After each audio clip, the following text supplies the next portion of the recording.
Cynthia, and today I have the November Premium Elves Box from Sophie and Toffee that I'm going to open for you.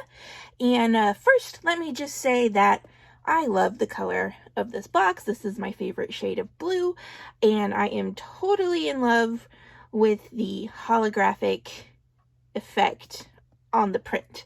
It's just amazing. So let's open it up and see what we get inside. So there's the booklet. We'll look at that in a minute. And, ooh, lots of stuff in here. I see molds. So we have little foam ball sprinkle things. Very cute and pastel. We have a bottle of Sophie and Toffee UV resin, 60 grams. We have a bottle of what looks like shaker oil with blue. And we have a bottle of the same, but with white.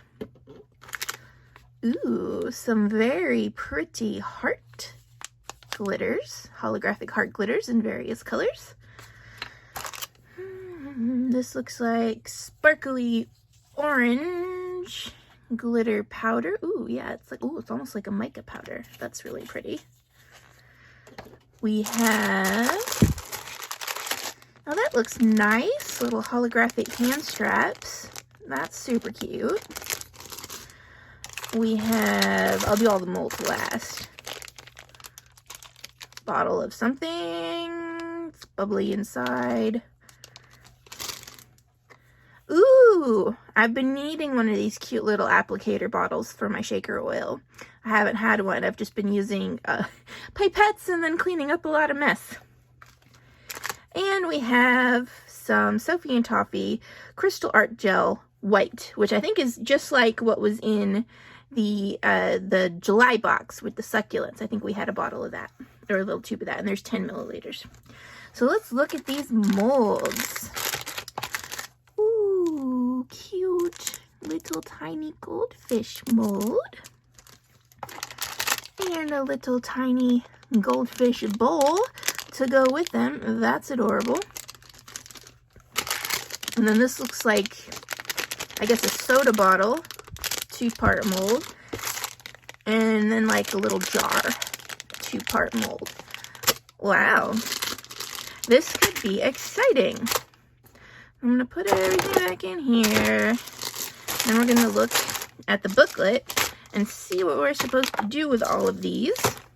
I think it's shakers, and shakers are hard, but we're going to do our best. So it says floating shakers. All right. Tutorials online. Here are the June Creative Contest winners. Very, very cool. And the contents of the box. So in the regular box, you get the resins, you get the, oh, it's a milk bottle mold, and you get the 2-layer shaker oils. 2-layer shaker oils. Okay, interesting. Colorful foam balls, heart shimmer confetti, iridescent hand straps. And then in the premium, okay, so the premium, we get the other bottle mold, we get the goldfish, we get the fish bowl, we get the clear shaker oil. Okay, I guess that's what's in the unlabeled bottle. And we get the orange pigment powder. And there's some instructions here that I'm going to see if I can follow along to make one of these. Okie dokie. We'll be right back. Alright, so I've decided that I'm going to try and make the fishbowl charm with some pretty little goldfish inside. And I'm just going to use the UV resin that came in the kit. And what the instructions in the booklet say to do is to just kind of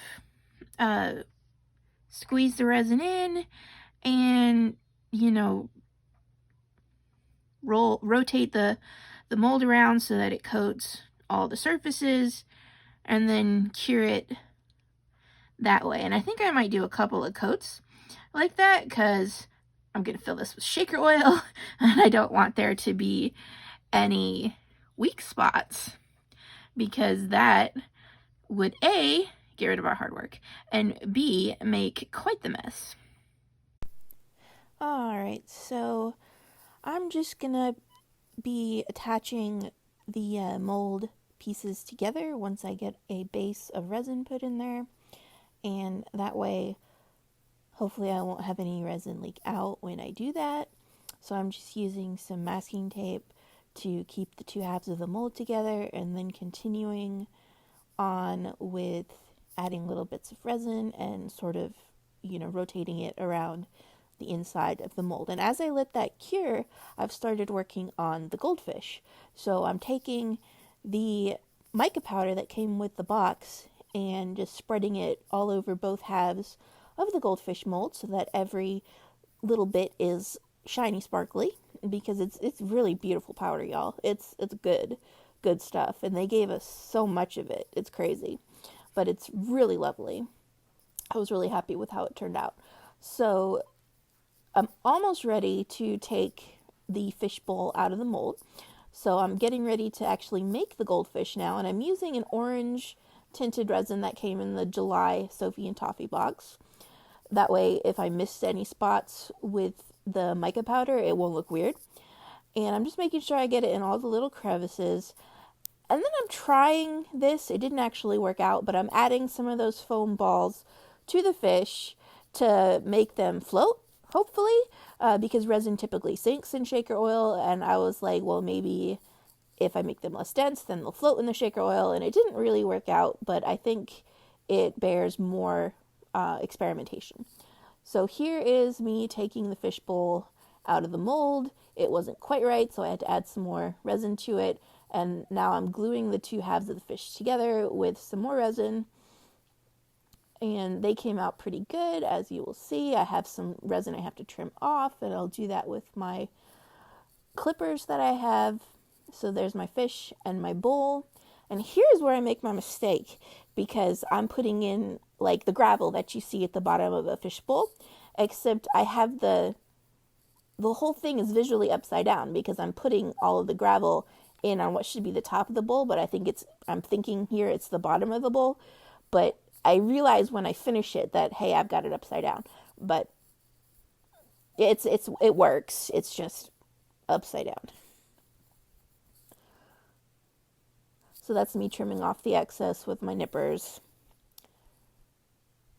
And now I'm adding the shaker oil. I have the fish in there because I was doing a float test, and that's how I know they didn't quite float. My experiment didn't work out, but there we go. I'm putting the fish inside. I went with the bigger of the two goldfish, so I still have the little one left to do something with. And now I'm making the plug, which I thought was the top, but is actually the bottom. But I'm just filling it with UV resin, and I'm going to cure that, and then stick that on top of the bowl that's already filled with oil, remember, and just do resin around it and seal it up really good so that it doesn't leak. And yeah, that's what we end up with. So here's the finished product. As you can see, it's definitely upside down. I don't know how I made this mistake, but I learned a lot when I was making it, and I hope that you did too. And I'm definitely going to make another one that's right side up, and it'll probably come out a little bit better. But it's a really cool project, and you know what? Thanks for watching. I'll see you next time. Bye.